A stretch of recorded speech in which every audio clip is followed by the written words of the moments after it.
बोले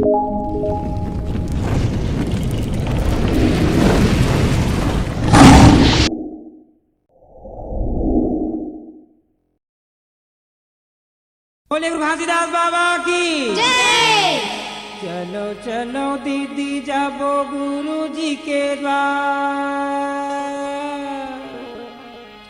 चलो चलो दीदी जाबो गुरु जी के द्वार। 18 दिसंबर आगे जयंती तिहार, ये दे जयंती तिहार। मन के मनोतिला मना लेते, दीदी होई जाती यार। पाने फूल नरिया चढ़ा लेते, ये दीदी होई जाती यार। मन के मनोतिला मना लेते।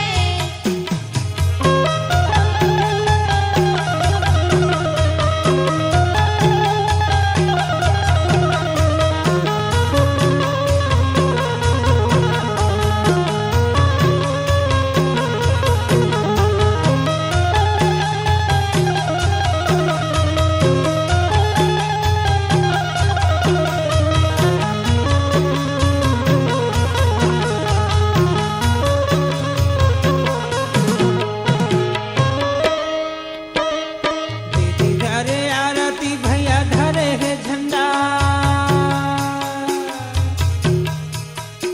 दीदी धरे आरती भैया धरे है झंडा। गाँव के चारों ओर से तकाम के परकम्मा ये परकम्मा करवा। बाबा जी के जयंती मना लेते, दीदी होई जाती यार। पाने फूल नरिया मना लेते, दीदी होई जाती यार। पाने फूल नरिया चढ़ा लेते।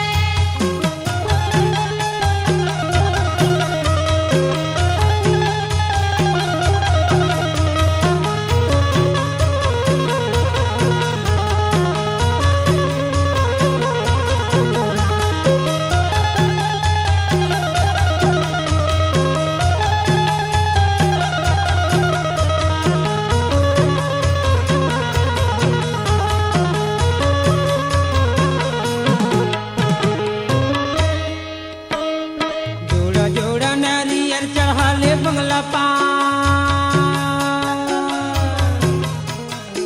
जोड़ा जोड़ा नारियल चढ़ा ले बंगला पान। हीरा दे से बोलो भैया जय सतना।